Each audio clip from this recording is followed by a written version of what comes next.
Hello friends, आप सब कैसे हैं। आज से हम फार्माकोलॉजी, पैथोलॉजी और जेनेटिक्स का 2022 का पेपर सॉल्यूशन स्टार्ट करने वाले हैं। तो हम जिसमें सबसे पहले सेक्शन ए में फार्माकोलॉजी का देखेंगे, जिसमें हमारा पहला क्वेश्चन रहने वाला है क्लासीफाई एंटी ट्यूबरकुलिन ड्रग्स।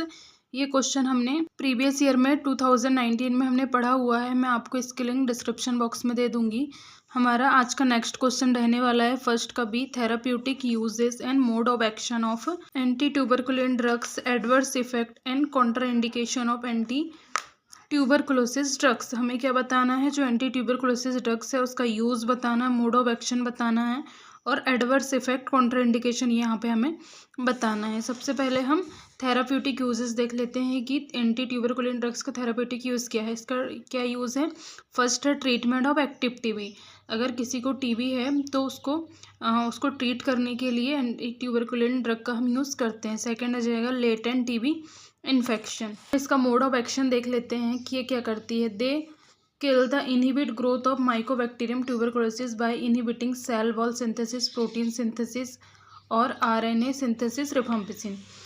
तो जो एंटी ट्यूबरकुलिन ड्रग्स है वो क्या करती है, जो माइक्रोबैक्टीरियम ट्यूबरकुलोसिस होता है, जो टीबी को कॉज करता है, उसकी ग्रोथ को ये क्या कर देती है, एंटी ट्यूबरकुलिन ड्रग उनकी ग्रोथ को इनहिबिट कर देती है। और कहाँ इफेक्ट करती है, सेल वॉल पर। जो सेल होती है उसके वॉल को उसकी सिंथेसिस नहीं होने देती है, प्रोटीन सिंथेसिस रोक देती है और आरएनए सिंथेसिस को रोक देती है।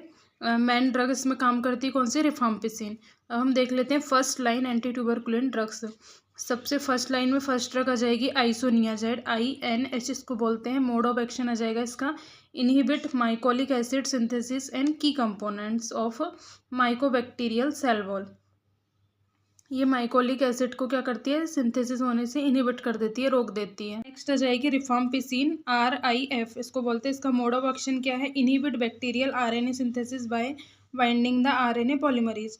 ये क्या किसको इनहिबिट कर देती है, आरएनए के सिंथेसिस को ये इनहिबिट कर देती है और आरएनए पॉलीमरेज से बाइंडिंग हो जाती है। थर्ड क्या है, पायरेजिनामाइड होती है, PZA इसका शॉर्ट फॉर्म है। इसका मोड ऑफ एक्शन आ जाएगा disrupt membrane function and energy production. जो पायरेजिनामाइड है वो क्या करती है, मेम्ब्रेन के फंक्शन को डिस्टर्ब कर देती है और एनर्जी प्रोडक्शन करती है। फोर्थ आ जाएगी इथाम्ब्यूटोल। इथाम्ब्यूटोल को EMB, इसका मोड ऑफ एक्शन आ जाएगा inhibit arabinosyl transferase blocking cell wall synthesis. फिर नेक्स्ट आ जाएगी स्ट्रेप्टोमाइसिन। ये क्या है, SM के नाम से इसको जानते हैं, इसका शॉर्ट फॉर्म है। फिर लेस कॉमनली यूज, मतलब ज़्यादा यूज हम इसको नहीं करते हैं। इसका मोड ऑफ एक्शन आ जाएगा इनहिबिट प्रोटीन सिंथेसिस, प्रोटीन के सिंथेसिस को इनहिबिट कर देती है by binding to the 30S ribosomal subunit. अब हम सेकेंड लाइन ड्रग्स देख लेते हैं फॉर ड्रग असिस्टेंट टीबी। जो ड्रग रेसिस्टेंट टीबी होती है उसमें सेकेंड लाइन ड्रग्स को हम यूज़ करते हैं, जिसमें फर्स्ट आ जाती है फ्लूरोक्यूनोलॉन्स। एग्जाम्पल में levofloxacin, moxifloxacin inhibit DNA gyrase preventing bacterial DNA replication. फिर नेक्स्ट आ जाएगी सेकेंड लाइन में एमिनोग्लाइकोसाइड्स। इसमें क्या कौन कौन सी आती है, एमिकोग्लाइकोसाइड्स में amikacin, kanamycin inhibit protein synthesis 30S ribosome. क्या करती है ये ड्रग क्या करती हैं, प्रोटीन सिंथेसिस को इनहिबिट कर देती है। नेक्स्ट हमारा आ जाती है लिनेजोलिड। इसमें आ जाती है इनहिबिट प्रोटीन सिंथेसिस। ये भी क्या करती है, प्रोटीन सिंथेसिस को इनहिबिट कर देती है। नेक्स्ट आ जाती है बेडा क्यूलिन। ये क्या करती है, इनहिबिट माइकोबैक्टीरियल ATP सिंथेसिस।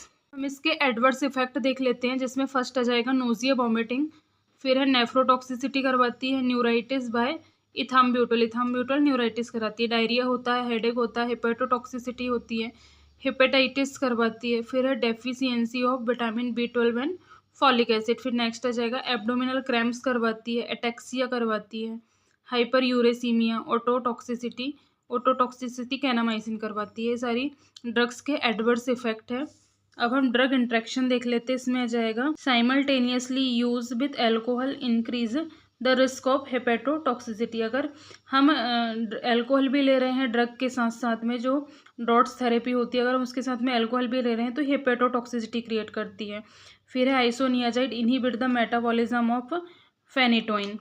फिर नेक्स्ट आ जाएगा use of antacid with isoniazid, में drug absorption of isoniazid.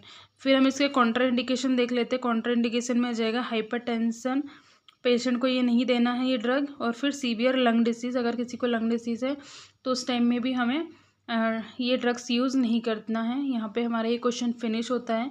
Thank you for watching this video.